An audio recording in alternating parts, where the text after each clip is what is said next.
अस्सलाम वालेकुम स्टूडेंट्स, मैं हूं आपका chemistry teacher Mohammad Nawaz. Chemistry first year chapter number 6 chemical bonding. इसमें आज हम टॉपिक पढ़ेंगे, बड़ा ही इम्पोर्टेंट टॉपिक आज का, वेस्पर थ्योरी, जो कि मॉडर्न थ्योरीज का एक हिस्सा है। फर्स्ट थ्योरी है मॉडर्न थ्योरीज में। हम इसका इंट्रोडक्शन, हम इसमें जो बेसिक अजम्पशन, बेसिक बातें हैं वो डिस्कस करेंगे। समथिंग कुछ पास्टलेट्स होते हैं थ्योरी के हवाले से, किसी ना किसी की भी, हम उस पास्टलेट्स को देखेंगे जिसके ऊपर वो बेस कर रही होती है। और उसके बाद हम इस वेस्पर थ्योरी की बेस पे कुछ मॉलिक्यूल्स की शेप्स हैं, हम उनको डिस्कस करेंगे। तो हम चलते हैं इसकी इंट्रोडक्शन की तरफ। पहली बात कि वेस्पर थ्योरी है क्या। वेस्पर थ्योरी, हाँ, ये जो वर्ड है ये वेस्पर नहीं बनता, लेकिन हम इसको आसानी के लिए क्या पढ़ते हैं, वेस्पर का नाम देते हैं। जैसे FSEPR, ये क्या है, ये मैंने शॉर्ट फॉर्म लिखी है।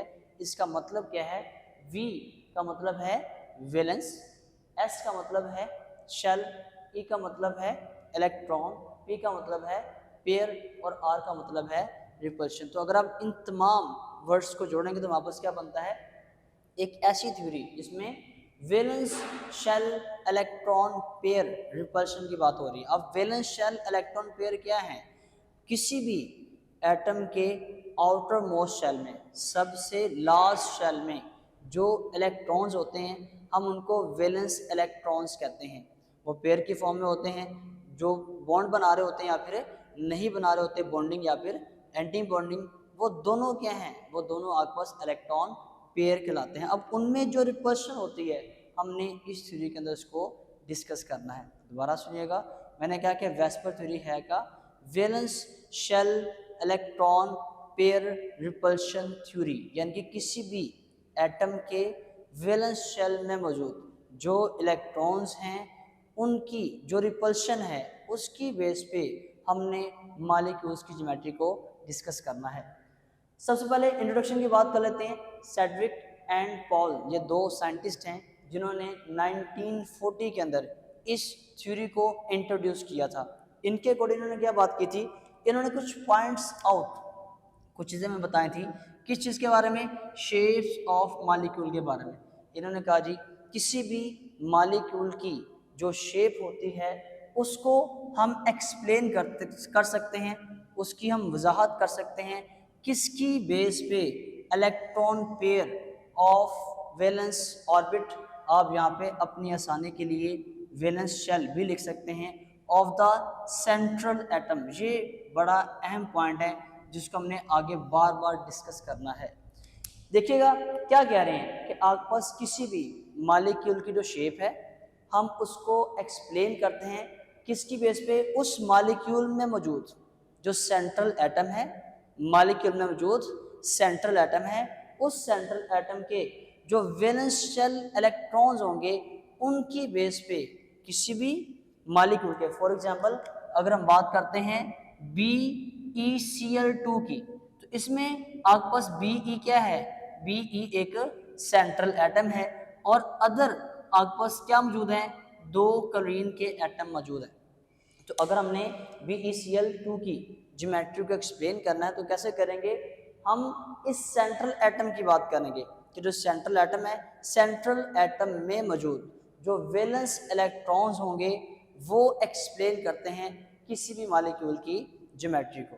इन शॉर्ट सिंगल लाइन में इसको समराइज कर रहा हूँ कि इन्होंने किस चीज़ को एक्सप्लेन किया, इस बात को पॉइंट आउट किया था किसी भी मॉलिक्यूल की ज्योमेट्री को हम एक्सप्लेन कर सकते हैं उस मॉलिक्यूल के सेंट्रल एटम में मौजूद वैलेंस शेल इलेक्ट्रॉन पेयर की बेस पे।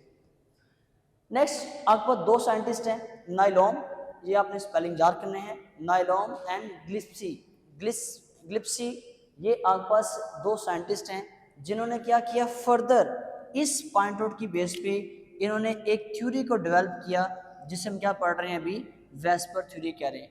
और इन्होंने किसको एक्सप्लेन किया, इन्होंने शेप्स ऑफ मॉलिक्यूल को एक्सप्लेन किया, किसकी, नॉन ट्रांजिशन एलिमेंट्स। ये जो वर्ड है इसको भी आपने ज़हन में रखना है कि जो दो साइंटिस्ट थे इन्होंने वेस्पर थ्योरी को डेवलप किया और किस चीज़ को एक्सप्लेन किया, इन्होंने शेप्स ऑफ मॉलिक्यूल को एक्सप्लेन किया। किन एलिमेंट्स की?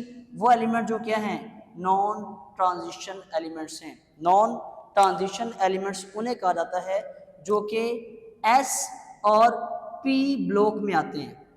जो पीरियोडिक टेबल है, पीरियोडिक टेबल में मौजूद एस और पी ब्लॉक में मौजूद जितने भी एलिमेंट्स हैं हम उनको नॉन ट्रांजिशन एलिमेंट्स कहते हैं।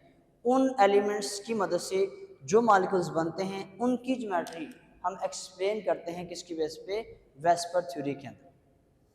नेक्स्ट बेटा हमारे पास है इसकी बेसिक अजम्पशन, यानी कि जिस चीज़ के ऊपर ये थ्योरी बेस करती है। अजम्पशन का मतलब होता है मफरूज़ा, यानी कि फ़र्ज़ की हुई चीज़। तो हमने इसका मतलब क्या है, ये सारी की सारी थ्योरी क्या है, एक मफरूज़े के ऊपर बेस कर रही है, एक फ़र्जी बात के ऊपर बेस कर रही है। लेकिन हम इसको पढ़ेंगे क्योंकि इसने बहुत सारी चीज़ों को एक्सप्लेन किया हुआ है। The electron pair are arrange around the central atom. यहाँ पे एक वर्ड आया है इलेक्ट्रॉन पेयर। अब इलेक्ट्रॉन पेयर का मतलब क्या है, किसी भी मॉलिक्यूल में मौजूद लोन पेयर और बॉन्ड पेयर, इन दोनों को इकट्ठा क्या पढ़ते हैं, इन दोनों को हम इलेक्ट्रॉन पेयर कहते हैं। किसी भी मॉलिक्यूल में मौजूद जो एक सेंट्रल एटम होता है उसमें जो आपके पास इलेक्ट्रॉन्स पेयर हैं यानी कि लोन पेयर हैं और बॉन्ड पेयर हैं, वो खुद को इस तरह से अरेंज करते हैं, खुद को इस तरह से तरतीब देते हैं कि उनके दरमियान जो डिस्टेंस है वो मैक्सिमम होता है। क्यों? ताकि उनमें रिपल्शन क्या हो, उनमें रिपल्शन मिनिमम हो जाए। ज़रा इसको समझते हैं इस बात को कि ये बात क्या की जा रही है। देखें, सपोज कर लें एक आपके पास एटम ए है जो कि सेंट्रल एटम है और इस एटम के साथ कोई भी दूसरा एटम बी अटैच है, दो अटैच हैं। अब यहाँ पर गौर कीजिएगा, इन दोनों बी एटम के दरमियान यहाँ पर क्या है, यहाँ पर डिस्टेंस कम है और जहाँ पर डिस्टेंस कम होता है वहाँ पे क्या होती है, वहाँ पर जो रिपल्शन है ये ज़्यादा हो जाती है। जहाँ पर भी दो एटम्स के दरमियान, दो एटम्स के जो इलेक्ट्रॉन्स हैं उनके दरमियान जहाँ पर डिस्टेंस कम होगा वहाँ पर रिपल्शन क्या हो जाएगी, ज़्यादा हो जाएगी।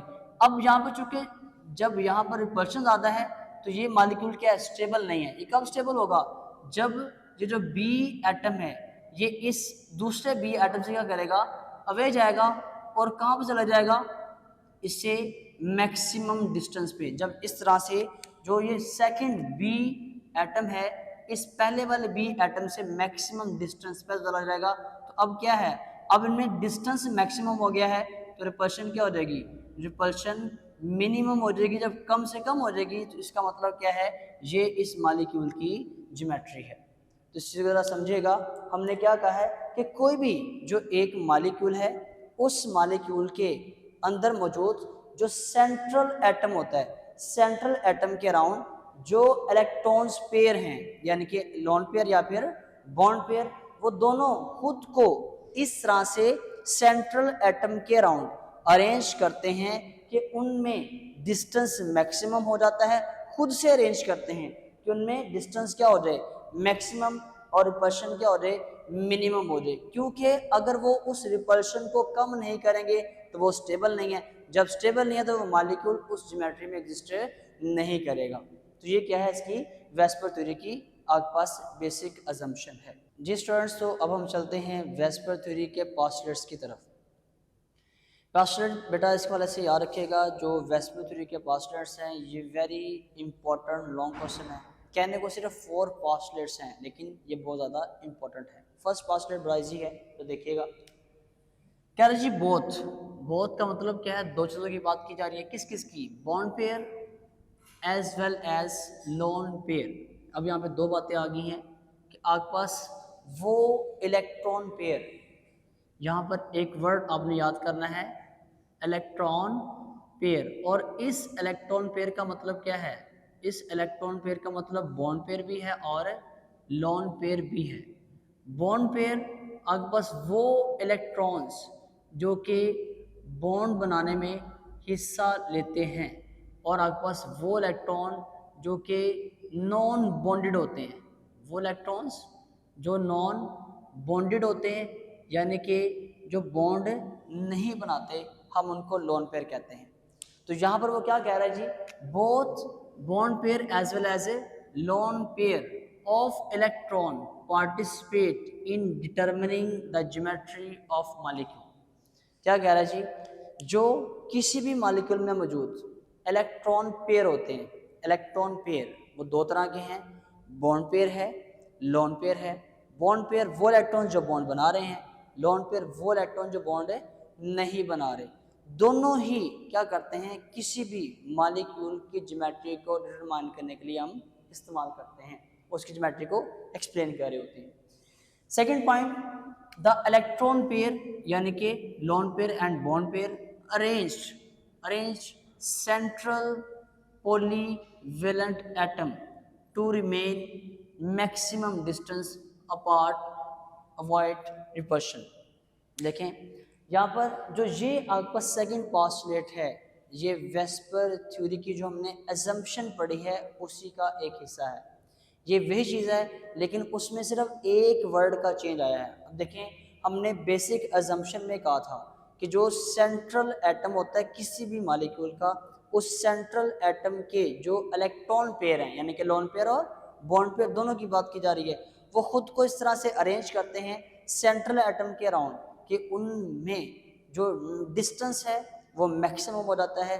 क्यों? ताकि उनमें रिपल्शन क्या हो जाए, मिनिमम, और मॉलिक्यूल क्या हो, वो स्टेबल ज्योमेट्री एग्जिस्ट कर सकता हो, इस वजह से। अब उसने यहाँ पे जो एक वर्ड यूज किया है वो आपके पास क्या है, पॉलीवेलेंट। पॉली मीन मैनी या फिर सेवरल, और वेलेंट का मतलब क्या है, वेलेंट का मतलब है वेलेंसी, यानी कि ऐसा एटम जो सेंट्रल एटम है वो ऐसा होना चाहिए जिसकी वेलेंसी 2 या 2 से ज़्यादा होगी, हम उसको पॉलीवेलेंट कहते हैं। दोबारा सुनिएगा, एक ऐसा मॉलिक्यूल जिसमें सेंट्रल एटम जिसकी वैलेंसी क्या है 2 या 2 से ज़्यादा है, हम उसको पॉलीवेलेंट कह रहे हैं। उस सेंट्रल एटम के जिसको हम पॉलीवेलेंट कह रहे हैं, अराउंड जो इलेक्ट्रॉन पेयर हैं, lone pair and bond pair, वो खुद को इस तरह से अरेंज करते हैं कि उनमें डिस्टेंस मैक्सिमम हो जाता है और रिपल्शन मिनिमम हो जाती है। बड़ा नेक्स्ट देखिएगा कि आपके पास लिखा हुआ जी, the electron pair. Electron pair किसकी बात हो रही है, electron pair of lone pair occupy more space than bond pair. यहाँ पर उसने कंपेयर किया है लोन पेयर को बॉन्ड पेयर के। इसको समझते हैं। आपके पास ये एक एटम है, ये एक मॉलिक्यूल है जिसमें एक सेंट्रल एटम बी है और सेंट्रल एटम सॉरी आपके पास ए है, और इसके अराउंड क्या है, इसके अराउंड आपके पास 2 एटम्स हैं, वो कौन से हैं, बी हैं। जरा देखिएगा, इस एटम ए और बी के दरमियान ये एक कोवलेंट बॉन्ड है। ये कोवलेंट बॉन्ड कैसे बना हुआ है, ये दोनों एटम्स ने क्या किया है, अपना इलेक्ट्रॉन शेयर किया है, जिससे आपके पास ये एक बॉन्ड बना है। सेम काम यहाँ पर है इस दूसरे भी एटम के साथ। इधर भी क्या हुआ है, ए एटम ने अपना इलेक्ट्रॉन शेयर किया किसके साथ है, बी के साथ। अब ये वो इलेक्ट्रॉन्स हैं जो बॉन्ड बना रहे हैं, हम इन्हें क्या पढ़ेंगे, हम इनको इलेक्ट्रॉन पेयर के अंदर बॉन्ड पेयर कहते हैं।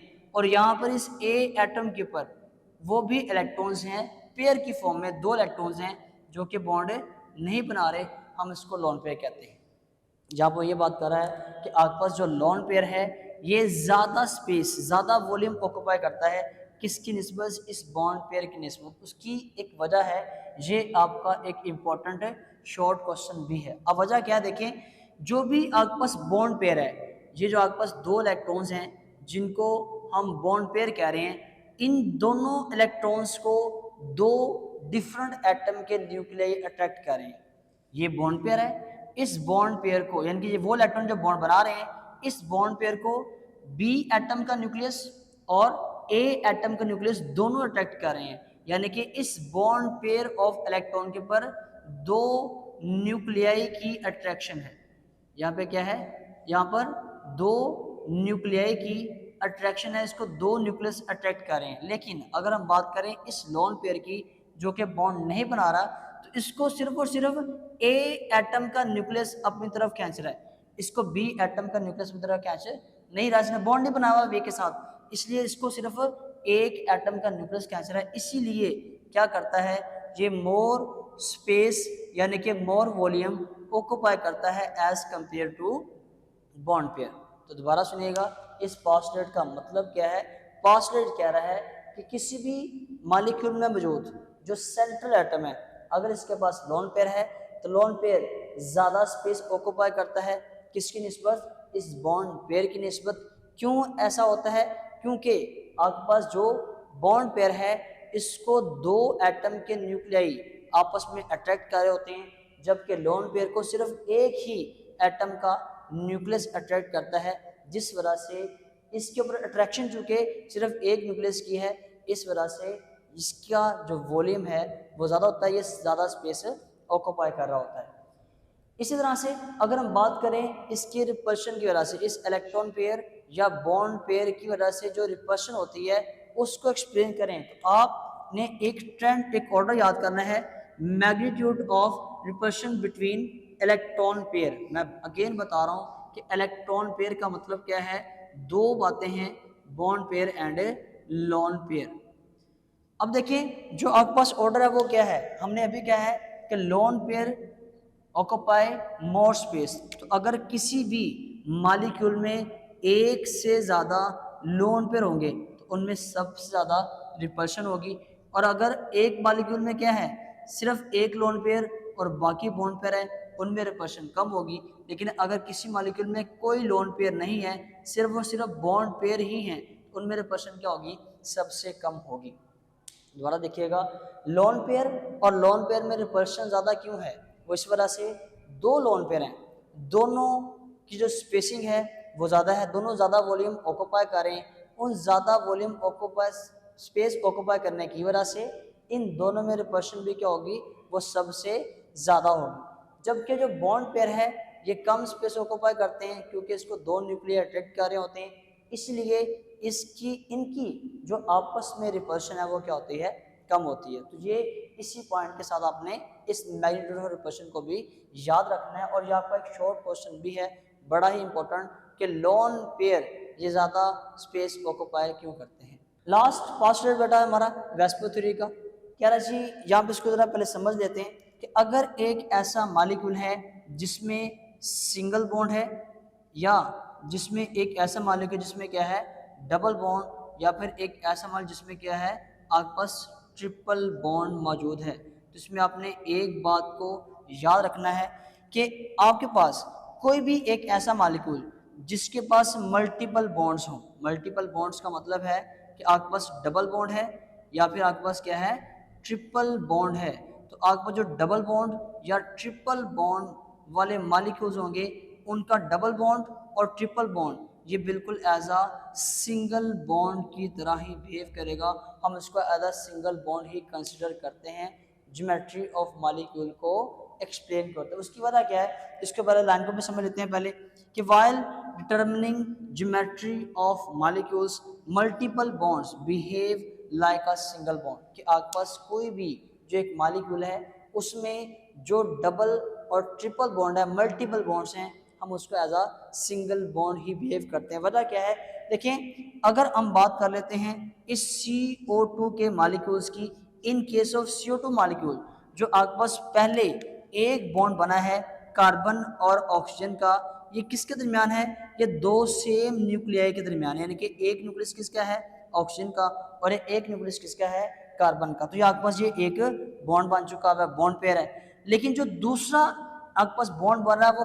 कैसे बन रहा है, वो भी दो सेम यानी कि ऑक्सीजन और कार्बन के न्यूक्लियस के दरमियान ही बन रहा है, यानी कि जब एक बॉन्ड बनता है सिंगल बॉन्ड, सिंगल बॉन्ड के अलावा डबल बॉन्ड और ट्रिपल बॉन्ड वो भी किसके दरमियान बन रहा है, वो भी सेम एटम के न्यूक्लियाई के दरमियान ही बन रहा है। इसलिए इनके ऊपर जो अट्रैक्शन है, इनकी जो इलेक्ट्रॉन डेंसिटी है वैसे तो ज़्यादा होगी, लेकिन चूंकि ये दो सेम न्यूक्लियाई के दरमियान है इसलिए किसी किस्म की और कोई फोर्स अट्रैक्शन नहीं है, तो इसको हम क्या करते हैं एज आ सिंगल बॉन्ड ही बिहेव करवाते हैं कि आपके पास का सिंगल बॉन्ड ही है। इस बात को दोबारा सुन लीजिएगा दफ़ा कि आपके पास अगर कोई ऐसा मॉलिक्यूल है जिसमें आपके पास मल्टीपल बॉन्ड्स हों यानी कि डबल या फिर ट्रिपल, तो हम डबल या ट्रिपल बॉन्ड को एज आ सिंगल बॉन्ड ही कंसिडर कर रहे होते हैं मालिक्यूल की ज्योमेट्री को डिटरमाइन करते हुए, क्योंकि जो एक बॉन्ड बनने के बाद दूसरा या जो तीसरा बॉन्ड बनता है वो दो सेम ही एटम के न्यूक्लियर के दरमियान बन रहा होता है, इसलिए उसको हम सिंगल बॉन्ड ही कह रहे होते हैं। नेक्स्ट हमारे पास एक लॉन्ग क्वेश्चन आपको आ सकता है, कोई भी आपको वो एक मॉलिक्यूल दे सकता है कि आपने इस मॉलिक्यूल की ज्योमेट्री को एक्सप्लेन करना है on the basis of VSEPR theory. तो आपने क्या करना है, उसके लिए कुछ पॉइंट्स भी आपने ज़हन में रखने हैं, हम उसको साथ साथ डिस्कस करते हैं। सबसे पहले जहाँ पर भी एक वर्ड लिखा होगा, जब भी हम मॉलिक्यूल डिस्कस करेंगे, जैसे आपके पास क्या है AB2 या AB3 या AB4, ये क्या है, ये आपके पास मॉलिक्यूल्स की टाइप्स हैं जो कि हमने यहाँ पे डिस्कस करने हैं। इसमें A क्या है, B क्या है, ये याद करना बहुत ज़रूरी है। A, इसको हम क्या पढ़ते हैं, इसको हम सेंट्रल एटम का नाम देते हैं, और B क्या है, B को हम साइड एटम या फिर अदर बॉन्डेड एटम्स का नाम दे रहे होते हैं। तो हमने जो भी वेस्पर थ्योरी को पढ़ना है, वेस्पर थ्योरी में हमने जिन मॉलिक्यूल्स की शेप्स को एक्सप्लेन करना है on the basis of A B. अब इसमें ए और बी क्या होगा, जनरलाइज करने के लिए हम ए सेंट्रल एटम कहते हैं जो कि पॉलीवेलेंट है, हमने स्टार्ट में पढ़ा था, और बी क्या है, वो साइड एटम है जो कि उस ए सेंट्रल एटम के साथ अटैच होंगे। सबसे फर्स्ट टाइप में हमारे पास A B two type molecule. A B two type molecule, इसका मतलब क्या है, इसका मतलब है कि आपके पास एक ऐसा मॉलिक्यूल है जिसमें ए सेंट्रल एटम है और बी क्या है, बी आपके पास साइड एटम है, और इन दोनों के पास जो इलेक्ट्रॉन पेयर हैं वो कितने हैं, वो भी आपके पास दो ही हैं, और वो दोनों क्या है, वो दोनों बॉन्ड पेयर्स ही हैं। तो यहाँ पर आपका जो AB2 टाइप है, इसमें A क्या है, सेंट्रल एटम, और B क्या है, साइड एटम, और इन दोनों के दरमियान क्या है, जो इलेक्ट्रॉन्स पेयर की तादाद वो कितनी है, वो भी दो है, और इनके पास जो लोन पेयर है वो क्या है, वो कोई नहीं है, तो आपके पास लोन पेयर 0 है। तो अगर हम इस मॉलिक्यूल की बात करें तो इस मॉलिक्यूल की ज्योमेट्री ये क्या होगी, ये आपके पास लीनियर ज्योमेट्री होगी।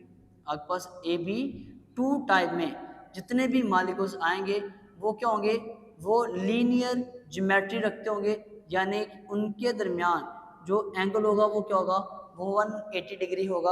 और लीनियर का मतलब क्या है, एक स्ट्रेट लाइन स्ट्रक्चर बनेगा, ज्योमेट्री आएगी। इसकी क्या वजह है कि अगर आपके पास ऐसे मॉलिक्यूल्स हों जिसमें सिर्फ एक सेंट्रल एटम हो, दो साइड एटम हो, अब इनके अंदर यही ज्योमेट्री लीनियर क्यों एग्जिस्ट करती है, इस वजह से कि अगर आप इस डिस्टेंस को थोड़ा सा भी कम करेंगे, तो जिस साइड से आप डिस्टेंस कम करेंगे यहाँ पर क्या हो जाएगी, यहाँ पर रिपल्शन ये ज़्यादा हो जाएगी, और जब रिपल्शन ज़्यादा होगी तो इस मॉलिक्यूल्स की जो ये ज्योमेट्री है, ये ज्योमेट्री एग्जिस्ट नहीं करेगी। जिस मॉलिक्यूल में भी आपके पास रिपल्शन आ जाए वो आपके पास ज्योमेट्री स्टेबल नहीं रहती।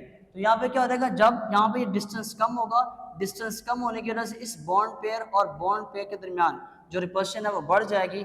जब रिपल्शन बढ़ेगी तो मॉलिक्यूल इस फॉर्म में एग्जिस्ट नहीं करेगा। फिर क्या है, फिर ये अपने आप को स्टेबल करने के लिए मॉलिक्यूल खुद से ही क्या करता है, इस डिस्टेंस को बढ़ा लेता है। जब डिस्टेंस बढ़ाएगा तो डेफिनेटली क्या हो जाएगा, एंगल भी आपके पास बढ़ जाएगा और रिपल्शन क्या हो जाएगी, मिनिमम, जिससे मॉलिक्यूल क्या हो जाएगा, स्टेबल हो जाएगा। इन AB2 टाइप के अंदर जो मॉलिक्यूल्स हैं उनमें किन किन मॉलिक्यूल की एग्जांपल्स आपने याद करनी है या कौन कौन से मॉलिक्यूल्स आते हैं।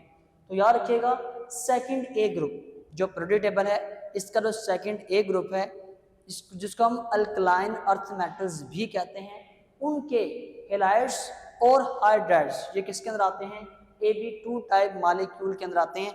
यानी कि इन तमाम मॉलिक्यूल्स की जो ज्योमेट्री है वो क्या है, वो आपके पास लीनियर है, और इन तमाम मॉलिक्यूल्स के दरमियान जो एंगल है वो क्या होगा, वो एंगल 180 डिग्री ही होगा। तो दो बातें यहाँ पे आ गई हैं कि आपके पास जितने भी सेकंड A ग्रुप जिसमें बेरिलियम है, मैग्नीशियम है, कैल्शियम है, स्ट्रोंशियम है, बेरियम, रेडियम भी है, लेकिन हम उसको डिस्कस नहीं कर रहे, आप इतनी भी एग्जाम्पल याद कर लें वो आपके लिए काफ़ी है कि बेरिलियम, मैग्नीशियम, कैल्शियम और स्ट्रोंशियम, इनके हैलाइड्स हैलोजेंस के साथ इनकी बॉन्डिंग, और इनके हाइड्राइड्स यानी कि हाइड्रोजन के साथ बॉन्डिंग ये दोनों एग्जांपल्स किसके नाम आ जाएंगी, AB2 type with no lone pair, यानी कि सिर्फ दो बॉन्ड पेयर हैं, इनकी ज्योमेट्री लीनियर है और एंगल क्या है 180 है।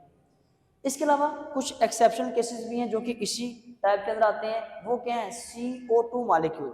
आपके पास अगर आप CO2 मॉलिक्यूल की ज्योमेट्री को देखें तो वो भी क्या है, CO2 मॉलिक्यूल की ज्योमेट्री भी क्या होती है, वो आपके पास लीनियर है।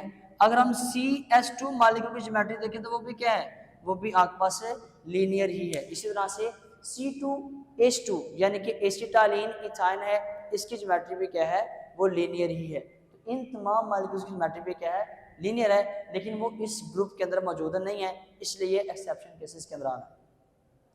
बेटा इसकी नेक्स्ट टाइप है AB3 type with no lone pair. अब इसका मतलब क्या है, इसका मतलब यह है कि आपके पास वो मॉलिक्यूल हैं जिसमें आपके पास तीन क्या है, तीन के तीन बॉन्ड पेयर हैं, लेकिन लोन पेयर क्या है, वो जीरो है। और इन दोनों को अगर हम देखें तो आपके पास क्या बन जाएगा, जो इलेक्ट्रॉन पेयर हैं वो भी कितने बन रहे हैं, वो भी आपके पास तीन ही बन रहे हैं, 3 और प्लस 0 क्या आ जाएगा, 3 इलेक्ट्रॉन पेयर।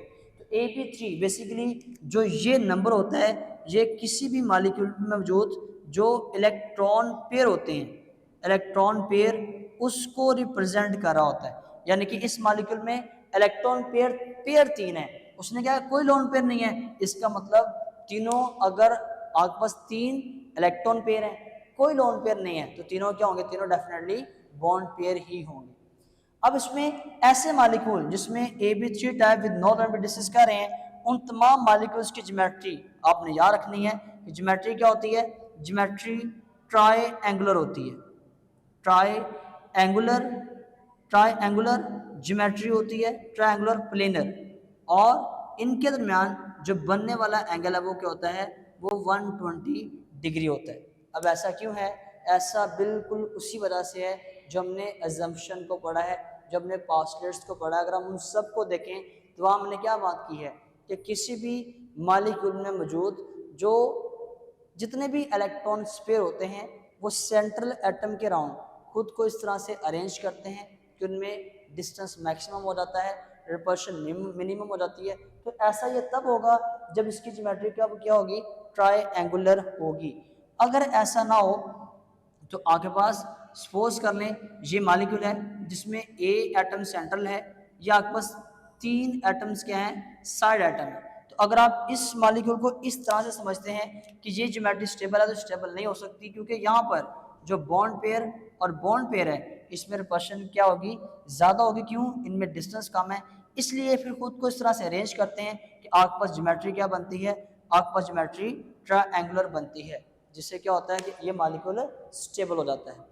दूसरी बात, इसमें एग्जांपल्स कौन सी आएंगी, तो पीरियोडिक टेबल में मौजूद थर्ड ए ग्रुप जिसको हम बोरॉन फैमिली भी कहते हैं, उस थर्ड ए ग्रुप के हैलाइड्स और हाइड्राइड्स ये दोनों ही क्या होते हैं, ये दोनों ही इस AB3 type with no lone pair के अंदर मौजूद है। यानी कि BF3 AlCl3 gallium trichloride BH3 AlH3GaH3 ये सारे क्या हैं, ये सारे के सारे AB3 type with no lone pair, यानी कि इनकी ज्योमेट्री क्या है, ट्रायंगुलर प्लेनर है, और इनमें एंगल क्या है 120 है। नेक्स्ट इसी के अंदर हमारे पास है AB3 type with 1 lone pair. इसमें क्या मौजूद है, देखिए अभी हमने पढ़ा था कि लोन पेयर ये क्या करता है, ये ज़्यादा स्पेस ऑक्यूपाई करता है। जब ये ज़्यादा स्पेस ऑक्यूपाई करेगा तो इसकी जो रिपल्शन होती है किसके साथ, बॉन्ड पेयर के साथ, ये ज़्यादा होती है किसकी निस्बत, बॉन्ड पेयर और बॉन्ड पेयर की निस्बत। तो यहाँ पर आपके पास जो ये AB3 टाइप है विद 1 लोन पेयर, इसमें जो लोन पेयर हैं इन्होंने स्पेस ज़्यादा ऑक्यूपाई की है, तो क्या करेंगे, ये इन बॉन्ड पेयर्स को नीचे की तरफ बेंड करेंगे, रिपेल कर देंगे, जिसकी वजह से आपके पास जो ज्योमेट्री है वो ट्रायंगुलर नहीं रहेगी, वो क्या बन जाएगी, वो आपके पास वी शेप्ड, जिसको हम बेंड स्ट्रक्चर कहते हैं, या फिर जिसको हम एंगुलर स्ट्रक्चर या सिंपल हम बेंड स्ट्रक्चर भी कहते हैं। यहाँ पर जो एंगल है वो 120 से क्या हो जाएगा, वो 120 से लेस हो जाएगा। अब यहाँ पर एंगल कम क्यों हुआ है, इस वजह से इस लोन पेयर के आने की वजह से लोन पेयर ने क्या किया है, बॉन्ड पेयर को रिपेल किया है, जिसकी वजह से जो यहाँ पर नीचे एंगल 120 था वो क्या हो गया है, वो थोड़ा सा कम हो चुका है। और इस मॉलिक्यूल के अंदर जो आपके पास एक आपकी बुक में एग्जांपल दी गई है वो आपने याद करनी है, SnCl2 यानी कि टिन क्लोराइड। ये आपने एग्जांपल याद करनी है कि टिन ये आपके पास सेंट्रल एटम है और इसके पास क्या है, एक लोन पेयर है और बाकी दो क्या हैं, इसके पास क्लोरीन साइड एटम है और इनमें क्या है, ज्योमेट्री बेंड है या एंगुलर है और इनमें एंगल 120 से कम है। AB3 type with multiple bonds, यानी कि हम अभी AB3 टाइप को पढ़ रहे हैं लेकिन इसमें क्या आ गया, मल्टीपल बॉन्ड। तो मैंने आपको लास्ट पोस्टुलेट जब हमने वेस्पर थ्योरी का पढ़ा है उसमें यही बात की गई थी कि अगर आपके पास कोई ऐसा मॉलिक्यूल आ जाए जिसमें बॉन्ड्स डबल हों या ट्रिपल हों, वो डबल और ट्रिपल बॉन्ड सिंगल बॉन्ड की तरह ही बिहेव करेंगे। तो अगर हम सिंगल बॉन्ड की बात करें तो सिंगल बॉन्ड में ज्योमेट्री क्या है, सिंगल बॉन्ड में ज्योमेट्री आपके पास ट्रायंगुलर है। इसका मतलब है जब आपके पास कोई एक ऐसा मॉलिक्यूल आ जाए जिसमें डबल बॉन्ड्स आ जाएंगे लेकिन वो कैसे बिहेव करेंगे, एज अ सिंगल बॉन्ड, तो इसकी ज्योमेट्री भी क्या होगी, इसकी ज्योमेट्री भी ट्रायंगुलर ही होगी। तो यहाँ पर आपने इस बात को ध्यान में रखना है कि जो भी वो मॉलिक्यूल जो भी AB3 टाइप के अंदर आएंगे लेकिन उनमें क्या होगा, मल्टीपल बॉन्ड्स होंगे, तो उनकी ज्योमेट्री क्या होगी, वो आपके पास ट्रायंगुलर ही है। अब इसमें एग्जांपल कौन सी है, आपके पास SO3 सल्फर ट्राइऑक्साइड गैस, ये मल्टीपल बॉन्डिंग के अंदर आ रहा है। अब इवन कि यहाँ पे सल्फर और ऑक्सीजन के दरमियान डबल बॉन्ड है लेकिन ये सारे के सारे क्या हैं, एज अ सिंगल बॉन्ड ही बिहेव करेंगे। पोस्टुलेट में पढ़ा था, इसलिए इनकी ज्योमेट्री भी क्या है, ट्रायंगुलर है और आपके पास बॉन्ड एंगल पे क्या होगा, वो 120 ही होगा।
बेटा लास्ट टाइप है इसकी AB4 टाइप विद, आपके पास जो AB4 टाइप है इसके आगे फर्दर सी दो टाइप्स मजीद डिवाइड किया गया इसको। पहले हम जनरल बात कर लेते हैं AB4 type with no lone pair, यानी कि एक ऐसा मॉलिक्यूल जिसमें एक सेंट्रल एटम है और चार क्या हैं, चार साइड एटम है। तो अगर हम वेस्पर की बात करें तो हमने कहा है कि मॉलिक्यूल की ज्योमेट्री तब स्टेबल होती है जब आपके पास सेंट्रल एटम के अराउंड जो ये मौजूद इलेक्ट्रॉन्स पेयर हैं खुद को इस तरह से अरेंज करते हैं कि इनमें क्या हो जाता है, डिस्टेंस मैक्सिमम और पोजीशन क्या होती है, मिनिमम। तो उस केस में इस मॉलिक्यूल की ज्योमेट्री क्या बनती है, इस मॉलिक्यूल की ज्योमेट्री जो टेट्राहेड्रल बनती है। आपके पास क्या जाता है, टेट्राहेड्रल इस मॉलिक्यूल की ज्योमेट्री यानी कि शेप आ जाएगी। और इनमें बनने वाला जो एंगल आएगा वो क्या है, वो 109.5 डिग्री होगा। यहाँ पर दोबारा सुनिएगा कि आपके पास जो A B 4 type with no lone pair, no lone pair का मतलब है कि आपके पास कोई भी ऐसे इलेक्ट्रॉन पेयर नहीं है जो कि नॉन बॉन्डेड हो। सारे के सारे एटम्स क्या हैं, सारे के सारे इलेक्ट्रॉन्स क्या हैं, वो आपके पास बॉन्ड पेयर की फॉर्म में है, यानी कि वो बॉन्डेड है। मैंने अभी प्रीवियस टाइप में कहा था कि जो आपके पास ये जो नंबर है ये किसे एक्सप्लेन करता है, ये नंबर एक्सप्लेन करता है इलेक्ट्रॉन पेयर को। उसने इससे आगे ये बात कर दी है कि आपके पास लोन पेयर है, बिल्कुल भी नहीं है। जब लोन पेयर नहीं है तो सारे के सारे क्या होंगे, वो बॉन्ड पेयर ही होंगे, यानी कि बॉन्डेड होंगे। जब आपके पास कोई ऐसा एटम आ जाए जिसमें एक सेंट्रल एटम हो और बाकी सारे क्या हो, बॉन्डेड बॉन्ड पेयर इलेक्ट्रॉन्स हो, तो वो खुद को इस तरह से अरेंज करते हैं कि ज्योमेट्री क्या बनती है, टेट्राहेड्रल। उनमें एंगल क्या आता है, 109.5 डिग्री। और जिन सब की एग्जांपल्स क्या है वो आपने लाजमी याद करनी है। अभी तक हमने ग्रुप 2 और 3 की बात की है। इसकी एग्जांपल में क्या आ रहा है, ग्रुप 3 4A आपके पास कार्बन फैमिली ग्रुप 4A, और इन मॉलिक्यूल्स के हैलाइड्स और हाइड्राइड ये दोनों किस में आते हैं, ये इस AB4 type with no lone pair में आते हैं। तो अगर आप एक सीक्वेंस को देखें तो AB2 टाइप के अंदर हमने सेकेंड ए ग्रुप की बात की है, AB3 टाइप के अंदर हमने 3A ग्रुप की बात की है, और AB4 type with no lone pair हम किसकी बात कर रहे हैं, 4A ग्रुप की बात कर रहे हैं। लास्ट बेटा हमारे पास टाइप है AB4 type with 1 loan pair. अब इसका मतलब क्या है, जो ये 4 है, फिगर 4 है, ये किसके बारे में बता रहा है, ये इलेक्ट्रॉन पेयर के बारे में बता रहा है कि टोटल आपके पास क्या है, 4 इलेक्ट्रॉन पेयर हैं, जिनमें से एक क्या है, एक लोन पेयर है। जब एक लोन पेयर है तो बाकी 3 क्या होंगे, बाकी 3 बॉन्ड पेयर्स होंगे। तो अगर आपके पास कोई ऐसा मॉलिक्यूल आ जाए जिसमें आपके पास क्या हो, 3 बॉन्ड पेयर्स हो और एक क्या हो, लोन पेयर हो, तो आपके पास जो ज्योमेट्री है वो क्या बनती है, वो पैरामिडल बनती है। तो आपके पास क्या है, पैरामिडल ज्योमेट्री बनती है। अगर आप यहाँ पर देखें तो आपको ज्योमेट्री क्या है, ये ज्योमेट्री आपके पास एक पिरामिड की तरह है। तो सेम अगर आपके पास कोई एक ऐसा मॉलिक्यूल आ जाए जिसमें एक लोन पेयर हो, 3 बॉन्ड पेयर हो, तो आपके पास ज्योमेट्री क्या बनेगी, वो पिरामिडल बनेगी। और यहाँ पर जो एंगल आएगा वो क्या होगा, वो 107.5 डिग्री होगा। अब उसकी क्या वजह है उसको जरा समझ लें। यहाँ पर जब हमने बात की थी AB4 type with no lone pair, तो उसमें सारे क्या थे, सारे के सारे बॉन्ड पेयर थे। लेकिन यहाँ पे क्या है, चूंकि एक लोन पेयर आ गया है और हमने पढ़ा है लोन पेयर चूंकि ज़्यादा स्पेस ऑक्यूपाई करता है, जब ज़्यादा स्पेस ऑक्यूपाई करेगा तो ये इन बॉन्ड पेयर को नीचे की तरफ रिपेल करेगा, बेंड कर देगा, जिसकी वजह से जो यहाँ पर एंगल पहले 109.5 था अब क्या हो जाएगा, वो 107.5 हो जाएगा और ज्योमेट्री आपके पास क्या आ जाएगी, पिरामिडल आ जाएगी। यहाँ पर इस केस में जो आपने एग्जाम्पल्स याद करनी है वो क्या है कि आपके पास ग्रुप 5A में मौजूद जितने भी एलिमेंट्स हैं उनके हैलाइड्स और हाइड्राइड्स ये किस में आते हैं, ये आपके पास से AB4 type with 1 loan pair में आते हैं।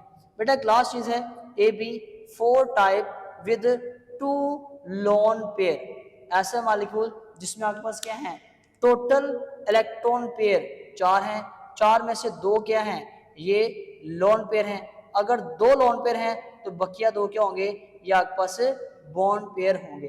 तो आपके पास ऐसे मॉलिक्यूल जिनमें आपके पास क्या हो, टोटल 4 इलेक्ट्रॉन पेयर हो, जिनमें से 2 लोन पेयर और 2 बॉन्ड पेयर मौजूद हों, तो आपके पास उनके अंदर जो ज्योमेट्री है वो क्या आती है, वो अगेन आपके पास बेंट ज्योमेट्री बन जाती है। अब उसकी क्या वजह है, उसकी वजह ये 2 लोन पेयर ही हैं। अब इन लोन पेयर की ज्योमेट्री क्या आ जाएगी, इन लोन पेयर ने क्या किया हुआ है, स्पेसिंग ज्यादा ऑक्यूपाई की हुई है, जिसकी वजह से क्या करेंगे, इन दोनों बॉन्ड पेयर को नीचे की तरफ रिपेल कर देंगे। एक छोटा सा लास्ट पॉइंट है कि आपके पास जो एक इस मॉलिक्यूल्स की जो ज्योमेट्री है उसकी एग्जांपल आपने क्या करनी है, जो 6A ग्रुप है उसके जितने भी आपके पास हाइड्राइड्स या ऑक्साइड्स हैं वो किसके साथ, हाइड्राइड्स और हिलाइड्स वो किस में आ जाएंगे। जैसे आपके पास H2S है, H2SE है, आप इन दोनों को फिलहाल डिस्कस कर लें कि आपके पास इन दोनों मॉलिक्यूल की ज्योमेट्री क्या होगी, वो बेंट होगी और एंगल क्या हो जाएगा, वो 104.5 डिग्री आ जाएगा। क्योंकि इसमें क्या है, दो लोन पर आ गए हैं, दो लोन पे स्पेस ऑक्यूपाई की है जिसकी वजह से बेंडिंग रिपल्शन ज़्यादा हो गई है और उस रिपल्शन की वजह से ज्योमेट्री क्या हो गई है वो चेंज हो चुकी है। तो आप लोगों ने बेटा इन तमाम टॉपिक को अच्छे से याद करना।